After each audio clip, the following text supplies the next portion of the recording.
Welcome back to episode 2 of Point of Inquiry by Engage.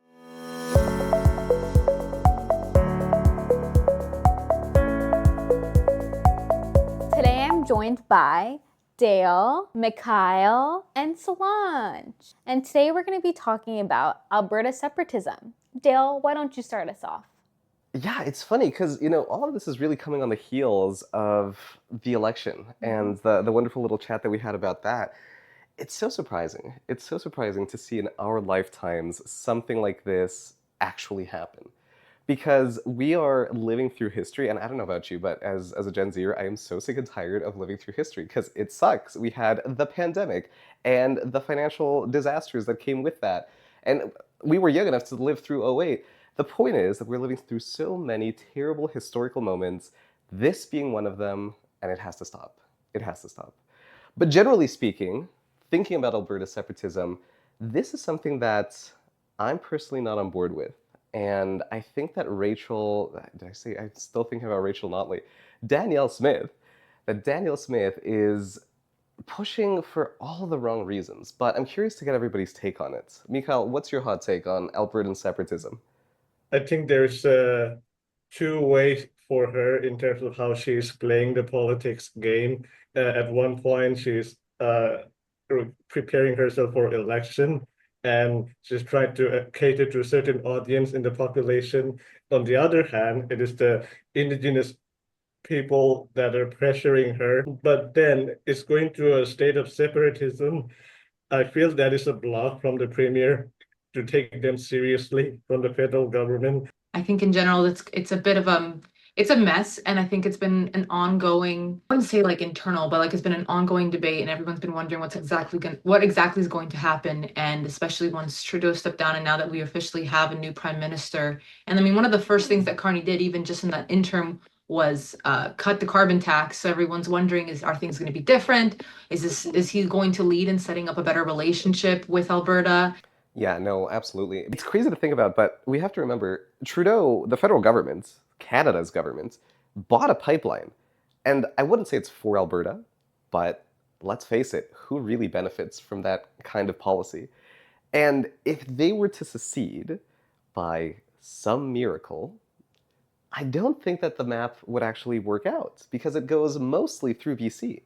And with that being such a key route to transport all of Alberta's oil, well, not all, but a substantial portion of it, it's pretty ridiculous, right? I really do wonder what the oil lobby is thinking in pushing for this kind of agenda, with Danielle Smith really being kind of at the forefront of the movement. But very, very surprising decision. But I think one that we still need to take seriously, unfortunately, and have to prevent the Republican Party of Canada, of all things, how crazy, from making any progress on this initiative. Curious, though, if, as we think about this, we kind of take a step back and we start thinking a bit more about the ramifications of oil. Because there are a lot of countries in the world that produce oil, and many of them are very wealthy. Some notable examples, some very poor. I mean, we can just look at the Gulf. They're swimming in oil, and it's going very, very well for them. One thing to note, however, is that not all countries share the same fate, but very curious to just get everybody's take on whether or not this, as a path to make money, to perhaps even enrich Canada's citizens, to help grow our budget, to fund social services and all of these other more beneficial policies, if we should actually warm up to the idea of oil that's really behind this Alberta separatist movement. In general, I mean, Alberta's what, like Canada's like second or third biggest contributor to GDP, right? Yes, I believe it is the second, just behind Ontario. Second. So Alberta has a pretty big contribution. So it makes sense that they are thinking they have a bit of power to be shooting off of. But I think, and this is something that I considered ages ago, when you look at things like the financial crisis and provinces that endured really, really well during times of hardship, one of the things that has been shown to be the most consistent indicator is a very diversified economy. And this is maybe a little bit of bias because I'm from Manitoba, but one of the economies that recovered quite quickly and recovered quite well, especially considering Manitoba is not as big of a contributor as like Ontario and Alberta, but they did so well because Manitoba is known to have a very diversified economy. And I think that not putting your eggs all in one basket is something that a lot of people take for granted, especially when you are looking at being your own independent entity and running completely on your own. And as things like tariffs, and we have some, like Saudi Arabia, we have other countries who are kind of powerhouses as well in oil, to think that because you have so much power, but it's all based in one specific thing, is something that can be dangerous. I think diversification is one of the stronger things that you can have in an economy. Absolutely, and I think that if we really think about the weight of Ontario's, or maybe the composition, I'll put it this way, of Ontario's economy, we see that they're very heavily diversified. I mean, obviously there's a strong component in the financial services, but real estate plays a huge portion in kind of like lifting up provincial GDP, in addition to manufacturing and insurance. We can loop that last one under financing. But my larger point is that there are so many opportunities for provinces generally to make money. And Ontario's kind of showing us perhaps being a leader in that space, and trying not to get too much hate online by saying that. But regardless, a lot of what we do here in this province does not depend on natural resources. And I think that the point about perhaps being succumbing to Dutch disease is the risk that we as young people are kind of looking at our leaders in Alberta, our leaders in the federal government, and wondering whether or not they've learned their lesson through history, and whether they're willing to actually stand up to pressures from the oil industry, pressures from the Republican Party, pressures from even the American government to keep everybody together in the name of unity and forego some resource benefits if it really means, one, not kind of like drowning under water in the next 10 years, and two, if it means keeping the economy chugging along and not, again, getting stuck in a glut funded by black gold. And I would also like to bring another important factor to awareness is Quebec. So when we speak about separatism, and Canada, I think, is 10 provinces and 3 territories. Out of the 10 provinces and 3 territories, there is one other province that have the same interest as Alberta. So there is also, I'm pretty sure, a room of negotiation, financial incentives, and motivation from Quebec to Alberta trying to work together, maneuver, just speculation. But, when speaking about Quebec, the Bloc party, and then Alberta's premier, I think that's how they were able to gain some traction in even bringing about a referendum on whether they want to separate from Canada, purely because of Quebec. I'm sure behind the scene, Quebec is also are having conversation with Alberta and supporting them. Otherwise, even though Alberta they produce 84% of Canada's oil, they would still need another province to be on the same page. Then at the same time, there's another outlier factor. The arrival of King Charles and the Queen is so timely in a manner, but I would just put that as an outlier. The arrival of King Charles and the Queen will send a powerful message both to Alberta and Quebec, as well as to the Americans, of Canada's unique identity on the on the North American continent. Well, It's actually very funny you mentioned that, because I have a friend who works for the Hudson's Bay Archives, and as people may know, Hudson's Bay is kind of having issues, if you will. So the Hudson's Bay Archive, I believe, was given mineral rights under the deed of surrender in Alberta ages ago, and because the Hudson's Bay Company going bankrupt have sold a lot of like the company's information. I believe like not the Constitution, it's like an important piece of paper that is suddenly slipping my mind. That is, I think, going to be put up for auction as well. But since the company might now be owned by Saks Global, it means that essentially a bunch of the mineral rights in Alberta are going to be owned or accessible through a American company, essentially. So it really makes you kind of question how the relationship with the US is going to be, especially if like they're looking at separatism in a very serious way. You would think that the first thing they're trying to establish is a stronger relationship with the US. That's really interesting because we've been seeing a lot of that happen even with the tariff negotiations, right? With Smith going to Washington on her own, really leading that charge on behalf of Albertans. And I don't, conceptually, I'll put it this way, I don't think that there's any issue with any provincial leader wanting to strike a good deal with any other governments. I think that that's perfectly reasonable within their purview, their jurisdiction, and it is morally just because it gives them they have the authority. They have the authority to represent their people.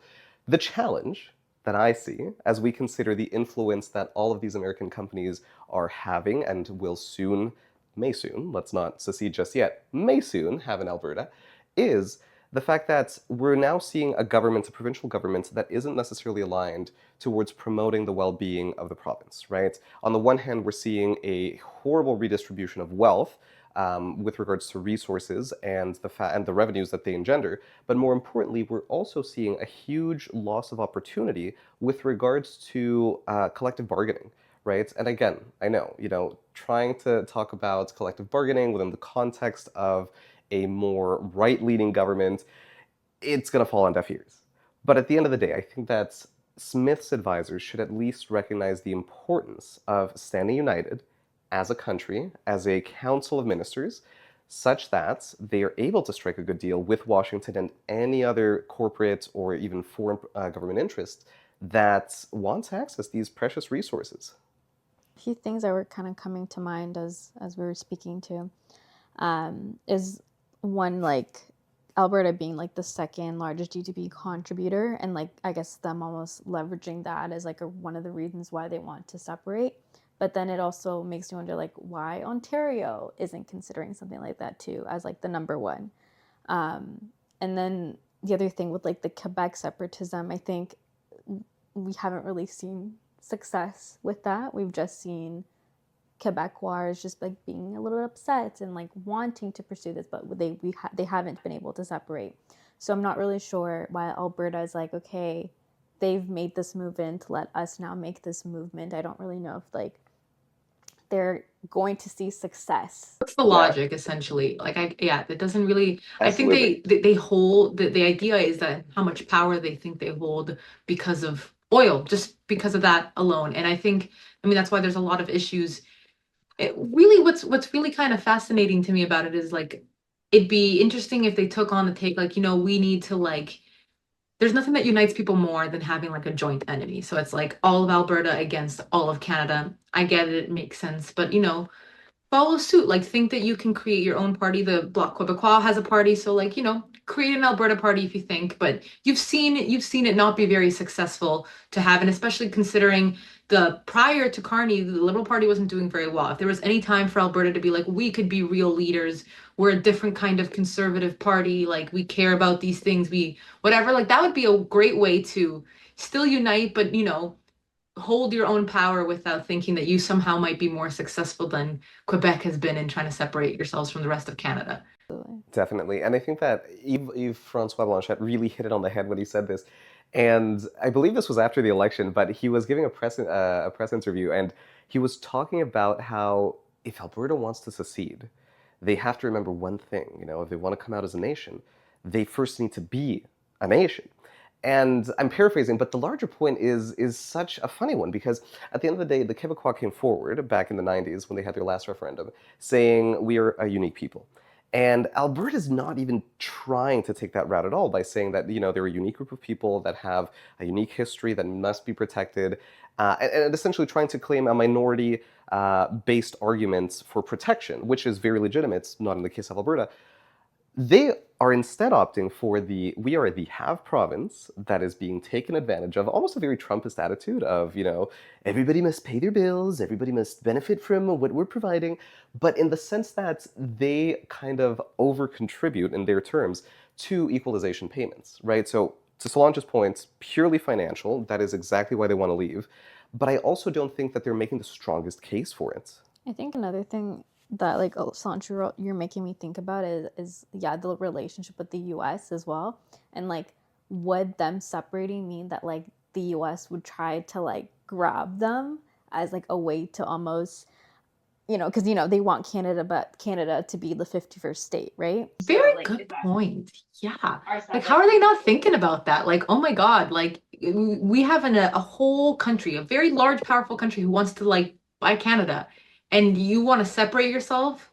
That's like, and the king is coming here at the invitation of Mark Kearney. Mhm. So this is a very tactical and smart move, I think, especially when Canada is experiencing so much separatism question from Alberta and Quebec being so successful in having their interests take precedence over other interests. I, I know many of us are not really speaking about it. The King Charles giving the throne speech and opening Parliament will be a powerful symbolic gesture, and perhaps the goal of the King's speech, I think, is to unite Canada, and also a symbolic, powerful gesture to the American. Sorry, I can just go on it. Mikhail is like having his lady whistle down over to this one. He's like staying up to date with the royals, Yeah, tracking literally. their every move. Dearest gentle readers, the king is coming, okay? And we'll open the Parliament. That's the powerful one. I feel like the tariffs really brought Canadians together. Like there was a lot of like, you know, like this made in Canada, like Canadian only products, things like that. And I feel like I thought that was like bringing us all together a little bit more, because we were like, no, like tariffs are terrible. Like we don't want to like purchase things from the US anymore. We just want to buy Canadian. And like that was the whole thing. So I think this like Alberta separatism thing as well is kind of like, do you want to separate? Like, you know, we're trying to come together as like, you know, as citizens, but for some reason you want to distance yourself in like a time where we want to come together. You know, we want to support Canadians. We want to work together. Yeah, no, and I agree that the timing is very suspect, but I think one of the opportunities that's, or maybe not opportunities, but one of the dimensions that we should probably focus a little bit more on is what the actual costs of that separation would hypothetically look like, right? Because if we think about this monetarily, then remember, this is an issue about equalization payments, about Alberta being a half province, recently, mind you, recently, over the last 20 or so years, to have not, pardon me, to now being a half province. So on the balance sheets, we're really just looking at an $8 to $10 billion loss. I say just as if I'm the governor of the Bank of Canada, but that it's substantial. It's very substantial. I think that the only reason that I can be this kind of like facetious and dismissive is because on the total, with Canada being such a G7 country, do we necessarily think that this is the most punitive decision that Alberta can make for us? And I don't believe the answer is yes to that. $10 billion can fund a lot of stuff. I mean, we've put out a lot of great research that shows just how much this could finance. And I remember when we were publishing a little carousel on the former Minister of Defense, we were examining just how much kind of like reaching the 4% threshold could actually net us. And it was really interesting to kind of see the numbers play out, because on the balance of things, you know, the 4% threshold puts us way over the $10 billion mark. But one of the points that I found most interesting, and this is the one that I'm trying to bring out right here, is if we look at 6 times the amount, so obviously not even comparable, but 6 times the amount, and then we'll scale it down, we're looking at $10 billion approximately giving us 500,000 new childcare spaces, and about 10,000 new affordable housing units, and about 5,000 MRIs for hospital, and 1,000 new water treatment plants for First Nations and Indigenous communities. So yes, $10 billion, not the smoking gun that Alberta thinks it is, but it's substantial. It's money that we need to build the country and to make it better. I was briefly discussed a bit about when we were discussing the election about how different levels of government are responsible for different levels of things. And though I know there's a lot of internal debate within Alberta, but like removing yourself from Canada and you're losing the support from the federal government in that sense, there's a lot of financial hardship that comes with that. That's definitely something that should be considered a bit more seriously. And I mean, obviously a lot of Albertans are very behind, not a lot of them, but there are Albertans who are behind the cost and behind the idea of Alberta being its completely separate thing. But the first thing that always makes me question is whether the majority of Albertans actually want this, like whether they want to separate, whether they even realize the cost of separating, and if that's something that like the entirety of the entirety of the province is interested in. Because realistically, that's what the government is supposed to represent. They're supposed to represent the people. So where are the people sitting in this? What are they behind? And even I think Danielle Smith has gone into saying like, oh, I'm not for Alberta separating. But if we were to sign, if there's a majority of people, but it makes you question whether we have a majority of people. And I think we actually have numbers on that too, but like it's just kind of insane. You're absolutely right. So the numbers themselves are very, very clear. 64% of Albertans want to stay. They want to remain part of the country. And for Albertan, like, and mind you, this is the same group of people, not the 64%, but like Albertans in general, they're the same group of people that have been very vocal, during the pandemic. Granted, the truckers' protest made its way from BC all the way down, but Albertans played their fair share, right? They're not a group of people that are shy in terms of backing down. But for such a large contingent to publicly state in polling that they want to be a part of Canada, I think that speaks volumes, right? Because again, alternatively, we're not really dealing with any sort of meek group. I think that they have the Calgary Stampede on an annual basis.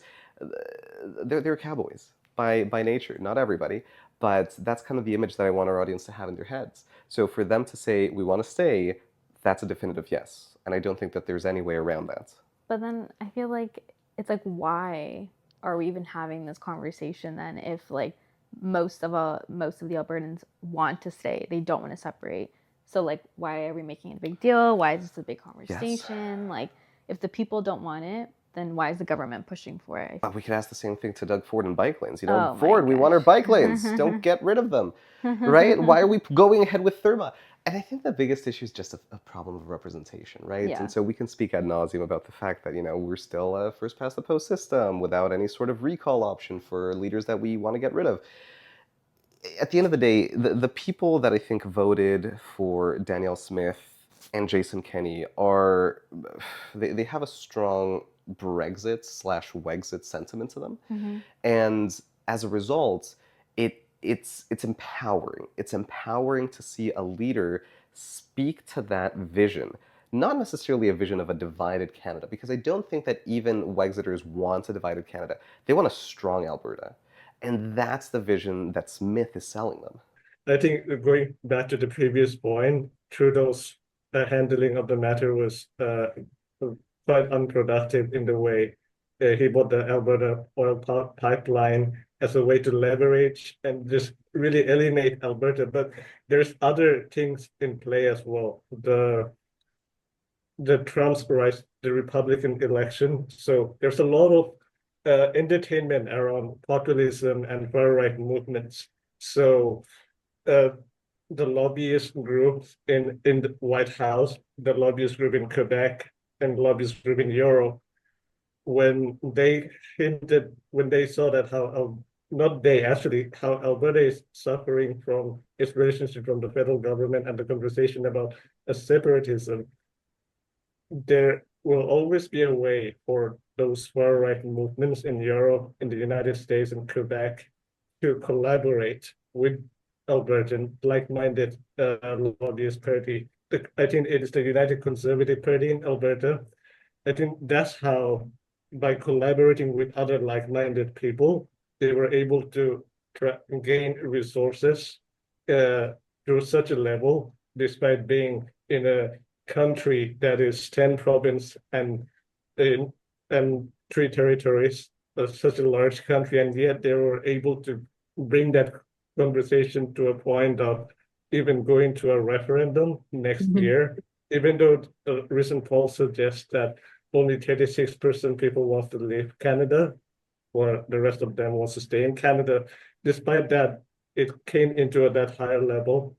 It's because of the collaboration of like-minded parties in Europe, the US. If we look at energy dependence in Canada, it's not pathetic. Like, let's not be demeaning, even though I really don't like the government of Danielle Smith, but I do like Alberta and Albertans. 17% is what we're looking at in terms of oil and gas, right? It's less than 1/5, right? Less than 1/5. Yes, the province is Canada's greatest contributor to this type of energy by a huge margin. I believe it was Mikhail that said 84%, but less than 1/5 is what we're arguing about and what we are staking our claim to sovereignty, independence, and losing out on huge, huge federal financing about. It's interesting. I think that if we really consider and contemplate, kind of like game theory all of this out, The biggest losers would likely be Saskatchewan, Nova Scotia, New Brunswick, right? They're the ones that depend most on this form of energy production. But if we think about the way that most of Canada creates its energy and is able to, power homes, power businesses, 60% of it still comes from hydroelectric plants. And many of them are outside of Alberta, with really Ontario and Quebec leading the charge there. So are we dead in the water? No. But I still think that this is going to create a huge opportunity for us to find alternative ways to produce energy and to diversify ourselves nationally from the very unlikely but still hypothetical and still plausible scenario of Alberta choosing to separate in one way or another. Everyone's against clean energy and everyone's against all alternative energy. But if you're suddenly worried about Alberta being gone, maybe that's the push everyone else needs. But I mean, like, can they do it? Can they leave? Can Alberta leave Canada? Is that like a thing that happens? Like, how do you file for divorce? Yeah. Oh boy, yeah. Well, that's a whole can of worms. I mean, cough, Meech Lake.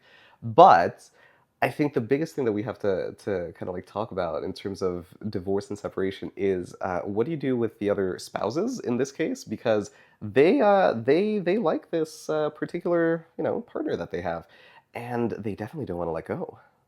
I mean, that's going to be a nasty divorce court. I still think that, back to your question, it's a very important question. And if we look at the legal processes involved for separation, the biggest thing is going to have to be a constitutional amendment.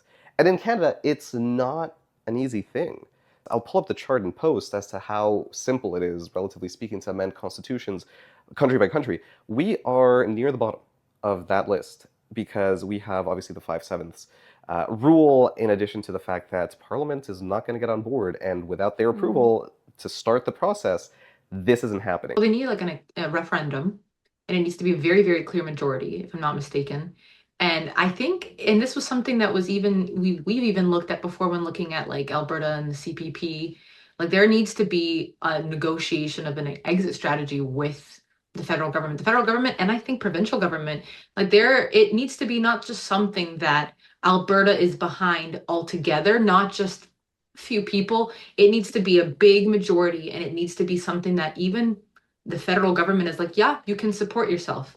It is kind of like a divorce court. You need to show that you are able to support your children essentially, which would be all of Albertans. So it not an easy process for them to have to go through for sure. But it's also very important for governments to talk and have dialogue, open dialogue with constituents, with voters, and say, well, this is the situation. I mean, yes, you're exercising your democratic rights to express your opinion and your desire to leave, but to facilitate the process. At that point, it's abundantly clear that this is a government that's in favor of leaving. And it's not just one that's, as Daniel Smith claims, letting people act on their own accord. One of the things that I think is really important for us to discuss in terms of the criticisms of Alberta separating is, well, what's happening with the money, right? This is an oil problem motivated by a pro-oil government. And the question that we have to ask ourselves is ultimately, is the oil money really going to go to Albertans? Because right now, the oil money is not going to Canadians. Because if we look at the jump, in 2014, 4% of all oil revenues went to shareholders. You look at that number, intuitively, that doesn't sound too bad. 4% is 4%. Let's assume that the 96% is used for better purposes, growing the industry, being transferred into parks and schools through tax collection. But what I find most interesting is that in the 2020s, we see a big jump. It more than doubles. And so suddenly, it's not teeny, but the teeny 4% that's going directly to shareholders' pockets is now 10%. And that's crazy because 75% of those shareholders aren't even Canadian. So we're essentially using Canada's resources to privately enrich a very small fraction of non-Canadian business people. And I mean, the first thing I always think of is, because there's always a lot of pushback on this when it comes to oil, is both environmental impacts and First Nation communities. The federal government has just started making although I wouldn't say necessarily perfect, but reconciliation steps. And that's something that separating and establishing a brand new relationship of sorts would really impact a lot of First Nation communities and a lot of their, and I mean, especially if a country's a province separating would experience a whole lot of financial issues. And that's something that, given the state of the economy that we're in, is not already ideal. But how that would impact First Nation is something that's huge and definitely talked about a lot because they're kind of opposed to this, as far as I'm aware. I believe the chief of the First Nations Assembly recently came out and said that if they want to leave, they can just pack up their bags and leave. Right? That seems to be his particular group's position because, as we all know, again, excellent points, not every Indigenous council represents Indigenous people holistically. So, but it's still a very strong point to consider nonetheless, because that sentiment of we'd rather be a part of Canada, despite Canada's objectively terrible history with Indigenous communities, um, speaks volumes, I think, about the genuine concern that there is around separatism. And I think the biggest irony of Alberta is that, from the Indigenous perspective, is that they claim sovereignty over their territorial boundaries, their provincial boundaries, I should say.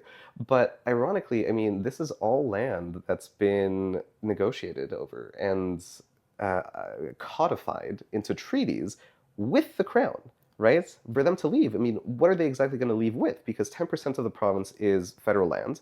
Then you have the Indigenous land, which arguably spans the whole province, but from a legal standpoint, is negotiated with Canada. So what is Daniel Smith going to be left with? I mean, it'd be crazy to look at this from like a First Nation perspective is how are you going to leave without us? Because all of this is ours. So what land are you going to take? Are you going to take the people? Where are you going to go? Bye bye. Have a good time. So it's definitely silly to think about, especially like it's another thing if a whole lot of First Nation communities were behind us and they're like, yeah, we don't like how Canada's been doing things. We have this trust in our premier, we have this trust within our council, and that things have been negotiated behind the scenes and that we think everything's going to work out. But like for them to be on completely separate pages, it seems like it makes the whole point moot. Like where are you going? What are you doing? With what? What land? Exactly. No, I think that you're absolutely right. One of the things that I think we should close this episode on is really just talking about the consequences, right? We've teased them out. We've said, Canada, it does have quite a bit to lose. Alberta has much more to lose.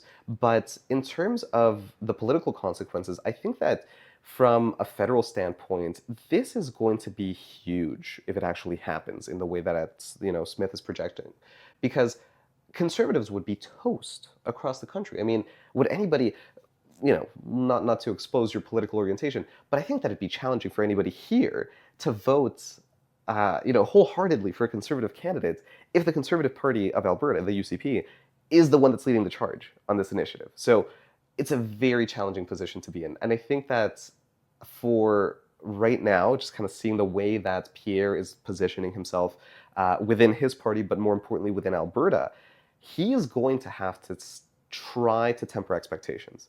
And it seems like an impossible task, right? Your cousin party, not necessarily even sister, but a cousin party wants to leave. You represent the Canadian equivalent. How are you going to balance the two? As an extension to Solange about the First Nation, the whole land First Nation thing, we should emphasize that the leader of the First Nation in Alberta sent a letter both to Daniel Smith, the Premier Daniel Smith, and to Mark Kearney. So to Daniel Smith, basically a warning that you're not going anywhere without us, and a letter to Mark Kearney, which is more symbolically is a powerful gesture.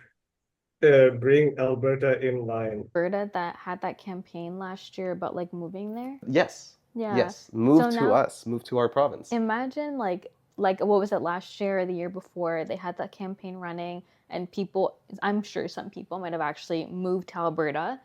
Like, imagine how they feel now hearing that like Alberta wants to separate from Canada. Like, I know. What? What a slap in the face. I mean, that's just bad real estate, right? If we just go back for one moment and really think about the consequences. So we've talked about, hypothetically, the UCP, the Conservative Party, cousin parties, they would be crushed, I believe, federally, right? You're losing, I think that the progressive votes and liberal votes would lose out on about 35 or so seats, because those are the ones that are represented by Alberta. But realistically, that also means no more conservative majorities ever in Canadian history moving forward. So feel how you want to feel, but I think that if you're a conservative voter, you should look at that statistic and really start to worry, because it means that your guy likely won't ever make it into office ever again. Can Alberta survive independence? We'll close on that question. Hard no. I don't think it's possible. I don't think it's something that can be even easily done financially, and that's something that you'd have to have like think of like a small little community gathering together, all hands on deck. It takes a village to raise a family, and I don't think that's where all of Alberta's at. And even just when you look at the number, what 30% want to do it, so you'd have to have all hands on deck, be willing to give up a lot. And that's even if they could financially get through it. I just don't think it's possible. I don't think it's an easily doable thing, and I don't think people would want that. And then I think in terms of feasibility, like I think we talked about like the Constitution needing to be amended in order for that to be a thing that could happen, which is going to be very, very difficult. So I don't think that will really happen, to be honest. The ultimate outcome the Premier Daniel Smith wanted for all of Canada to speak about Alberta like we're doing, and their game of politics about taking their priorities and interests seriously. Mark Carney's government, how Carney talks about we're going to build their new mandate around that theme of building Canada. Alberta's pipeline, their energy infrastructure will be part of that mandate on Carney's government. And again, that's the outcome from the separatism discussion. In summary, ladies and gentlemen, we've been chatting a lot about how Alberta is a province in wanting. They want to have it all. They want to have their oil money. They don't want to redistribute. They want to have independence. They don't want to be held accountable. As a result, we've seen how their budgets, their economic contributions, the composition of Canadian energy are not in their favor. So if they were to leave, our conclusion is that they would not survive independence at all.